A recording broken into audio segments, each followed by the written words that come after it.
Whenever we write an algorithm, the algorithm should obey certain properties. How exactly I am supposed to write an algorithm? As we know that it is supposed to be written in a simple English language, which will have steps format representation.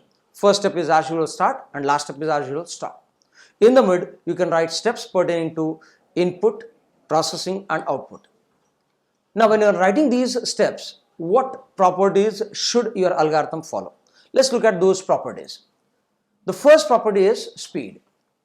Whenever we write an algorithm, the algorithm has to be executed at a faster rate. It means that the algorithm should contain statements which will make the execution bit faster. The algorithm can be written in different ways.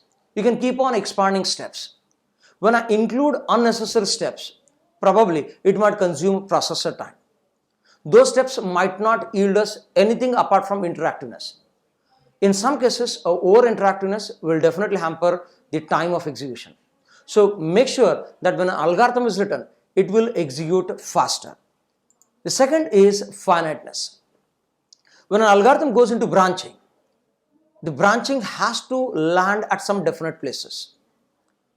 When the branching is done more and more regularly, in that case, the algorithm will enter into infinite looping.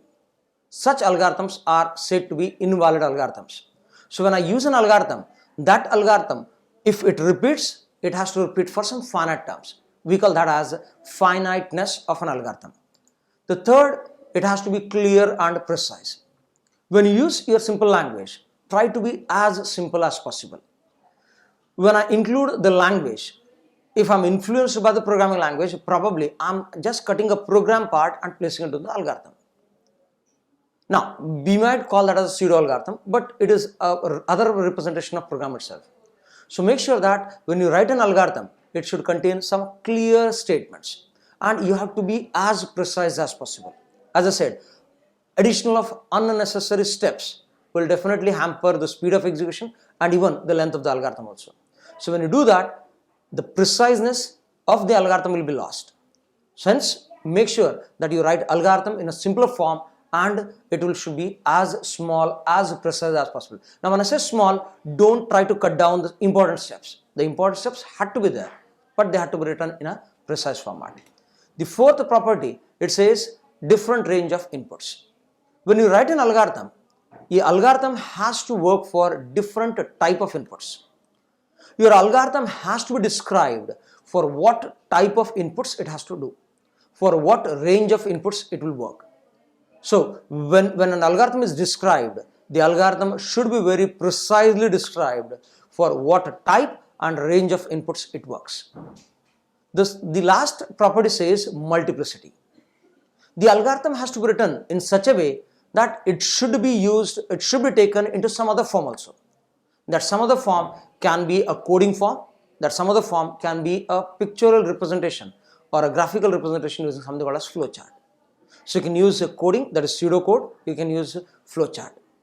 So these are the 5 properties which your algorithm should have. Let me wind up this particular thing by briefing you all these 5 points one more time. The first point is speed of the algorithm, which means that the algorithm has to be written so that it will consume minimum time of processor and produces better results. Finiteness, which means that the algorithm should work for some finite values. It should not end up into infinite operations. The simple language used for an algorithm will be more efficient and it has to be as small, as precise as formula. When you put this precision, definitely make sure that you include important points. When you write an algorithm, it should be described for some specific type of inputs, specific range of inputs. And the algorithm should be written in such a way that it should take some other form, that is either a pseudocode or you can have a flowchart representation. Thank you.